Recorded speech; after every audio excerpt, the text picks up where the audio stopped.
Night clung tightly to the presidential compound in Ouagadougou as alarms shattered the silence, boots thundered across stone floors, rifles raised, nerves frayed deep within the fortress, masked intruders moved fast, whispering in urgent French and Hausa, "Abort mission, abort," but their words came too late. The doors slammed open with terrifying force. Ibrahim Traoré stood motionless, flanked by soldiers. His expression was carved from stone as armed guards forced the captured spies to their knees. His voice, calm yet cutting, sliced through the chaos. "Tell me, who sent you to steal my freedom in the dark?" For a moment, only silence answered, then, trembling, one spy broke, his words soaked with fear. "ECOWAS, Tinubu himself ordered this." The room froze. Outside, the continent seemed to hold its breath. This was no longer about espionage, it was the unveiling of something far more dangerous. In that instant, a grim question hung heavy in the air. When leaders turn on leaders, who decides what is justice and what is betrayal? Prepare for a shocking twist on Courageous Voices. Ouagadougou simmered beneath the relentless West African sun, but the real heat came from invisible fires. Rumors crackled through military barracks, market stalls, and foreign embassies alike, unspoken yet everywhere. President Ibrahim Traoré sat quietly in his office, eyes fixed not on the reports strewn across his desk, but on the unnerving silence that hung between them. Every word from ECOWAS lately felt carefully measured. Too polite, too polished. That was when the whispers arrived. Captain Sylvain Doumbia, head of intelligence and loyal to the marrow, entered with the urgency of a man who knew what quiet could cost. The message was simple yet devastating. Unidentified operatives had been sighted moving strangely along Burkina Faso's eastern border with diplomatic passports but vague missions. Intercepts of coded messages between Abuja and Lomé hinted at something deeper, not diplomacy, not pressure, something darker. Traoré said nothing at first. He leaned back, his young face carved in stone. Yet his mind raced. Trust had become currency too expensive to spend. In recent months, his refusal to yield to ECOWAS's ultimatums had isolated Burkina Faso. Sanctions bit hard, but betrayal cut deeper. Could Tinubu, once a supposed brother in African unity, truly be plotting to reach past politics into personal removal? The idea lingered like smoke. Refusing to clear, Traoré rose and walked toward the towering window overlooking the capital. People moved below, unaware of the chess game tightening around them. He turned to Doumbia, voice low but sharp. "Double security on all foreign visitors, no exceptions. And tell me, Sylvain, when did friends begin to wear the faces of hunters?" As Doumbia saluted and departed, Traoré stood alone in the dusk. Sleep would not come tonight, not when shadows moved with friendly smiles. What secret plan will Traoré uncover next? Stay tuned to Courageous Voices.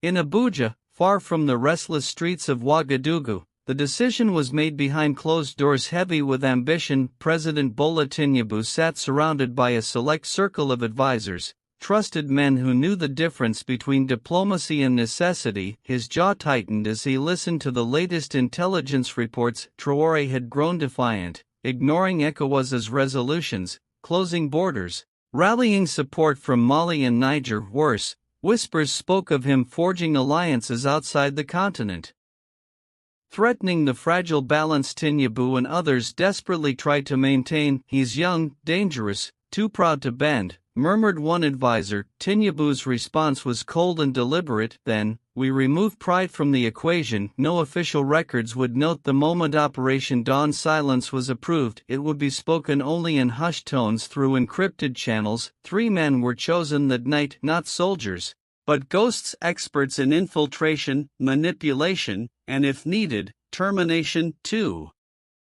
Nigerians, veterans of silent wars in the Sahel, and 1 Ghanaian, fluent in multiple dialects and skilled in erasing his presence. Their orders were clear: slip into Burkina Faso under humanitarian covers, embed close to Traoré's movements and wait for the signal. Extraction or elimination, whatever secured West Africa's so-called stability. Tinubu signed the final directive himself, his signature looping beneath the weight of history, as the operatives boarded an unmarked jet bound for Cotonou.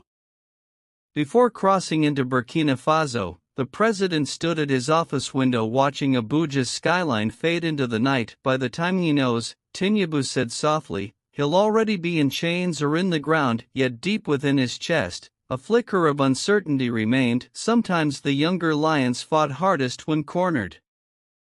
The border crossing was seamless, disguised as officials from an international NGO offering drought relief. The trio moved with ease through Benin into Burkina Faso. Their forged documents, polished smiles, and practiced French convinced the local customs officers that they were nothing more than aid workers on a noble mission. Behind tinted windows, the men stayed silent during the long drive into Ouagadougou. They knew better than to celebrate early. The city unfolded around them like a dance. Heartbeat, markets hummed, soldiers patrolled, and presidential banners lined major avenues, hailing Traoré as the defender of sovereignty. To the spies, it was clear loyalty here ran deep. Their handler, already embedded in the city as a diplomatic liaison, greeted them discreetly at a rented villa in Kula district. Maps spread across the table, routes marked, routines predicted. Traoré was methodical. They were told morning runs near the barracks, midday meetings in the West Wing, private moments on the palace terrace at night. Still, caution was paramount. They were warned that Burkina Faso's intelligence apparatus was sharper than outsiders assumed. Every foreigner was logged, every unusual pattern noted. Over the next days, the spies blended into the city's rhythm. They visited aid centers, posed for photographs, shook hands, and smiled for local news clips. At night, they surveilled, recording patterns, mapping weak points in the compound. Yet, cracks began to form. At a public forum, the Ghanaian agent hesitated when asked which NGO he worked for. His answer sloppy, too rehearsed. In another moment, a market vendor grew suspicious when one operative inquired about security shift changes near the presidential complex. Unbeknownst to them, these moments had already been flagged. Hidden eyes were now watching. What dramatic confrontation awaits? Keep watching. Courageous voices. Inside the presidential palace, Captain Sylvain Doumbia reviewed the latest security briefs with growing unease. Something didn't add up. The so-called aid workers had woven themselves quickly into social and political circles, but inconsistencies surfaced too often. Their accents, their questions, always skimming too close to military affairs, triggered alarms in Doumbia's instincts. Late one evening, Marama Sora, a junior intelligence analyst barely a year into her post, brought him the final thread. She had quietly accessed city surveillance and compiled their movements. At first glance, it appeared harmless, but Marama, diligent and perceptive, noticed subtle patterns others missed. The men never traveled together, yet rotated visits to areas that happened to align with Traoré's daily routes. They posed as separate NGO branches, but seemed to operate as one. Marama's voice trembled slightly as she concluded, "Sir, they aren't here to help, they're scouting." Doumbia felt the weight of the room shift. He knew what this meant. He ordered quiet surveillance, not arrests, not yet. Let them continue, let them feel safe. The next day, as the spies mingled at a charity event, Traoré himself appeared, casual and relaxed. They didn't know he was already briefed. Smiling, he shook hands with the very men planning his capture. In that moment, it became personal. Traoré's mind raced behind his calm exterior. They dared to smile in his face while plotting treachery. That night, Traoré convened his inner circle. He issued a chilling directive: no mercy for shadows in our house. When they moved next, closed the gates behind them. Outside the palace walls, the spies remained unaware. They thought they were closing in on their prey. In truth, they had already stepped inside the lion's den. The city's rhythm slowed as night fell, but inside the presidential compound, every second tightened like a coiled spring. It was the perfect moment. Under the cover of scheduled power grid maintenance, an event the spies had studied carefully, the operatives made their move. The villa they had occupied was emptied swiftly. Communication equipment left cold and lifeless. Clad in dark fatigues and carrying concealed weapons, they slipped through service roads, avoiding cameras and known patrol routes. Their plan was clean: enter the West Wing via a disused maintenance tunnel, reach Traoré's private quarters, and extract him before dawn. Failure was not considered, but as they advanced, something felt off. One operative paused by a supply gate, eyes darting across the shadows. The usual guards weren't there. Movement inside the compound was too precise, too fluid. Their Ghanaian teammate whispered what they all felt, but dared not say. They numbed still. Orders were orders. They pressed forward, navigating the labyrinth beneath the palace. Reaching the final checkpoint, they prepared for the breach. That's when the world shifted violently. Steel doors slammed behind them with mechanized finality. Lights snapped on, harsh, blinding, unforgiving. Red dots bloomed across their chests. Burkinabe Special Forces, silent and merciless, materialized from hidden panels like phantoms. The leader of the unit stepped forward, removing his helmet. It was Captain Doumbia himself. Did you really think lions sleep while jackals prowl? He said coldly. Panic seized the spies. One reached for his weapon. Fatal mistake. Within seconds, two were on the ground, immobilized, and the last, trembling, surrendered without a word. Above them, in the observation deck, Traoré watched in silence. The trap had sprung. The hunters were now prisoners, caught in the very house they sought to conquer. The night air hung heavy as the spies were dragged through marble corridors, their hands bound tightly behind their backs. Gone were the masks of aid workers. Stripped of false titles and fake identities, they were exposed now as what they truly were: foreign agents caught in a sovereign leader's stronghold. Ibrahim Traoré stood waiting in a private chamber flanked by senior officers. There was no rage in his eyes, only quiet calculation. The silence stretched as the spies were forced to kneel before him. Their faces betrayed different reactions: fear, defiance, shame. One refused to lift his head, another muttered prayers under his breath. The third, the youngest, stared directly at Traoré, breathing hard but saying nothing. Traoré stepped forward slowly, his voice low but lethal. You came to take me in chains or in a coffin? Which was it? The youngest broke first. He sputtered out pieces of the planned surveillance, extraction, the signal to move. Traoré let him speak unmoved until the man uttered the name no one else dared to say: Tinubu. Abuja authorized it. The revelation sucked the oxygen from the room. Even hardened Burkinabe commanders exchanged tense glances. This was no rogue mission, this was state-sanctioned. Traoré's face hardened. He circled the spies, his footsteps echoing like judgment itself. And tell me, he asked softly, pausing behind them, when did African brothers become assassins for hire? The room stayed silent. No answer could save them. Doumbia gave a curt signal, and the spies were hauled away, their fates uncertain. Alone again with his thoughts, Traoré gazed out the window into the night, his jaw clenched. This wasn't over, not by far. Someone had gambled on his silence. They were about to learn how wrong they were. By dawn, the compound hummed with contained fury. The captured spies were secured in a hidden military facility just outside Ouagadougou, isolated from foreign eyes. Yet the weight of the revelation pressed heavier on Ibrahim Traoré than the night's victory. He had proof now, not whispers or speculation, but hard, undeniable proof that ECOWAS, through Tinubu himself, had authorized his removal. Traoré convened his inner circle before sunrise. Around the polished table, faces reflected grim determination. Doumbia spoke first, advocating swift retaliation. Others urged for calculated diplomacy, fearing the fragile unity of West Africa could shatter if the truth exploded publicly. Traoré listened without speaking, his fingers steepled, mind racing through every possible path. War? No, not yet. War would give his enemies exactly what they wanted: chaos, delegitimization, and the moral high ground. He needed something sharper than bullets: optics, truth, exposure. We will not strike in the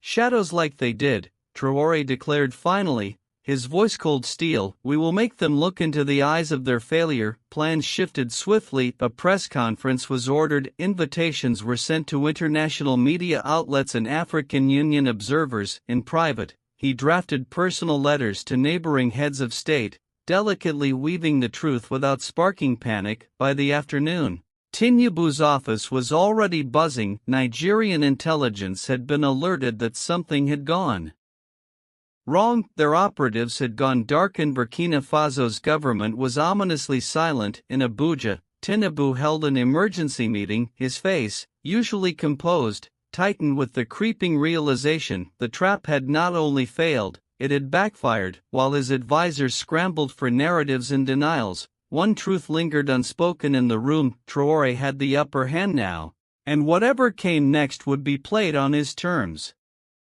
What bold move will Traoré make next? Stay with courageous voices. The world didn't have to wait long. By midday, Ouagadougou became the epicenter of an unfolding geopolitical storm. Cameras flashed as Ibrahim Traoré, calm and composed in his military uniform, stepped before the global press. Behind him stood images of the captured spies, blurred for dignity, but their capture unmistakable. The room tensed as Traoré began, his voice slow and deliberate. He spoke not with vengeance, but with chilling clarity. Burkina Faso was not a playground for foreign ambitions, he declared. Without naming Tinubu directly, he painted a vivid portrait of betrayal cloaked in brotherhood, of nations claiming unity while dispatching shadows to undermine sovereignty. He recounted how the spies entered under humanitarian pretenses, how they infiltrated, and how they planned to abduct him from his own home. This is not merely a violation of borders, he said, locking eyes with the assembled press. It is a violation of trust between African nations. Word spread like wildfire across the continent. News outlets interrupted programming. In Nigeria, Tinubu's aides rushed to contain the fallout, issuing bland statements denying involvement and calling for dialogue and clarification. But the damage was done. In Mali, Niger, and Guinea, leaders openly praised Traoré's resolve. Across West Africa's streets and markets, ordinary people debated the meaning of it all. Had ECOWAS overstepped? Was Traoré becoming the true voice of a new defiant Africa? Behind the scenes, envoys scrambled. Some pleaded for Traoré to release the captured men quietly, others warned of sanctions or isolation. Traoré refused all backdoor compromises. If they wanted quiet, he told Doumbia later that night, they should not have knocked on my door with knives. As night fell, one truth became clear: Traoré's measured response had turned an assassination plot into a moral indictment of his enemies. Days passed, but the tremors only grew. International bodies scrambled to soften the blow, yet Traoré held firm. His refusal to release the spies quietly had shifted the battle from backrooms to public forums. ECOWAS convened in a rushed emergency summit in Abuja. The air inside tensed with conflicting ambitions. Tinubu, now under quiet but growing pressure from fellow leaders, sat stoic as accusations flew. Some member states, wary of Burkina Faso's growing alliances with Mali and Niger, defended Tinubu with weak platitudes. Others, emboldened by Traoré's public stand, questioned the very foundations of ECOWAS's authority. If we hunt our own, who will trust us tomorrow? The president of Guinea asked, his words cutting through the room like a blade. Tinubu's lips tightened. His advisors whispered strategies, blame rogue actors, suggest misunderstandings, propose quiet mediation. But Tinubu knew Traoré had already taken the high ground. Every attempt to spin the narrative was met with public skepticism. In Ouagadougou, Traoré doubled down. He ordered the spies to be treated humanely, giving them access to legal counsel and allowing foreign observers to witness their condition. This wasn't mercy, it was strategy. He wasn't just humiliating Tinubu, he was positioning himself as the rational, principled leader standing against neo-colonial games disguised as regional politics. Behind closed doors, Traoré's allies urged harsher measures, tribunals, trials, public executions, but he waved them off. They came to make me vanish, he said quietly to Doumbia. Instead, they will vanish as symbols of weakness. I want the world to remember who played dirty and who stood tall. As Abuja's summit dissolved in bitter, fractured silence, Traoré had already won something deeper than the release of his enemies. He had won the continent's attention and perhaps its loyalty. The storm faded from headlines, but in Ouagadougou, its echoes lingered in every whispered conversation and guarded glance. The captured spies, quietly deported after weeks of diplomatic wrangling, returned home, disgraced and forgotten. No parades, no honors. Their failure had become a stain neither they nor their handlers could erase. Ibrahim Traoré, however, stood taller than ever in the streets. Murals bloomed overnight, the lion who would not kneel, they read in bold paint across crumbling walls. And city overpasses, children sang his name, soldiers walked with renewed pride, yet victory carried its own burden. Alone in his office one humid evening, Traoré stared at a map of West Africa, his fingers slowly tracing the borders. Mali, Niger, Guinea allies for now, but for how long? He understood better than anyone that unity forged in anger could fracture in silence. Tinubu, wounded but not broken, had retreated to his court of loyalists, quietly rebuilding his influence. ECOWAS remained divided.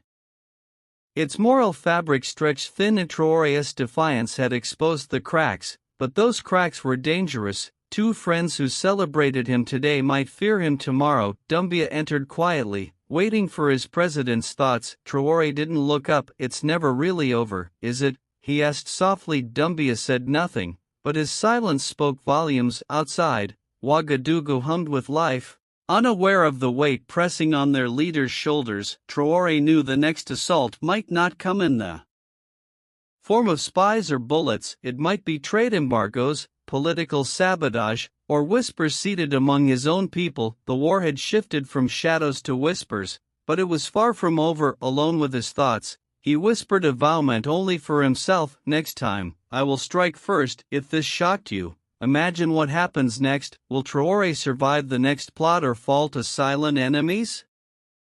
Hit that like button if you believe Africa deserves fearless leaders, and subscribe so you don't miss the next jaw-dropping chapter in this real-life power struggle on Courageous Voices. Comment below, was Traoré right to expose ECOWAS, or did he just make himself target number one?